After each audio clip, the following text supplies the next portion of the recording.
कि 1980 में मुरादाबाद में ईद के दिन मुरादाबाद की ईदगाह में 350 से 400 मुसलमानों को पुलिस फायरिंग में मार दिया गया था। अब आप बताइए कि आज जो लोग सेकुलरिज्म की बात करते हैं वो उसका जिक्र नहीं करते, और कल होम मिनिस्टर जो है बताया कि इतने इतने फसाद हुए, 2002 गुजरात का जिक्र नहीं करते।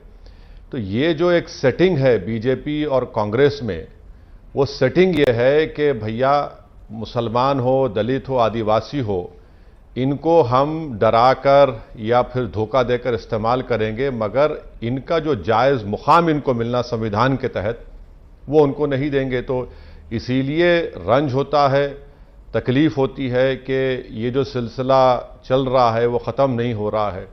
तो अब नहीं मालूम मुस्तक़बिल में क्या होने वाला है, मगर मुझे तो यही लगता है कि जब तक मुस्लिम दलित अपनी एक पॉलिटिकल लीडरशिप को नहीं बनाएंगे, ये सेटिंग का गेम चलता रहेगा उनसे।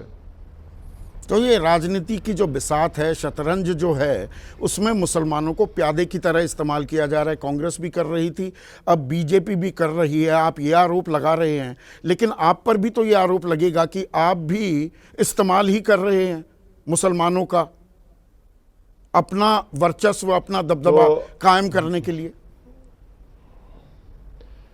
तो अगर इस्तेमाल हम कर रहे हैं तो फिर उसका इस्तेमाल कैसा हमने किया वो आपको तेलंगाना में देखना पड़ेगा।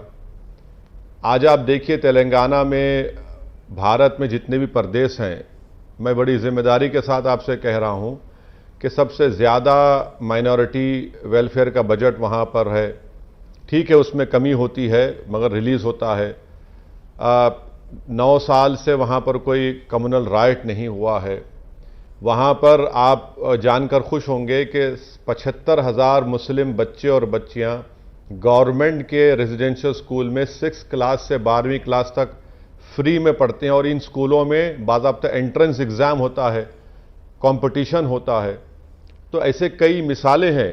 तो ये हमारी अगर हम बोलें कि आप इस्तेमाल कर रहे हैं तो हमने ये काम किया।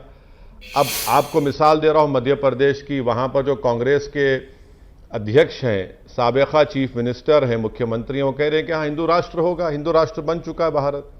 तो फिर कांग्रेस का क्या कमिटमेंट है? इसीलिए मैंने पार्लियामेंट में कहा कि एक तरफ चौकीदार है, दूसरी तरफ दुकानदार है, और ये दोनों की सेटिंग होती है। तो आज देश को ये सोचना पड़ेगा कि भाई जब चौकीदार और दुकानदार इन बर्निंग मुद्दों पर, जिसका ताल्लुक भारत की जमहूरियत से, लोकतंत्र से है, और भारत का जो संविधान का प्रियम्बल है उससे ताल्लुक है, जब उस पर वो लोग गूंगे बन जाते हैं तो फिर उनका क्या कमिटमेंट है?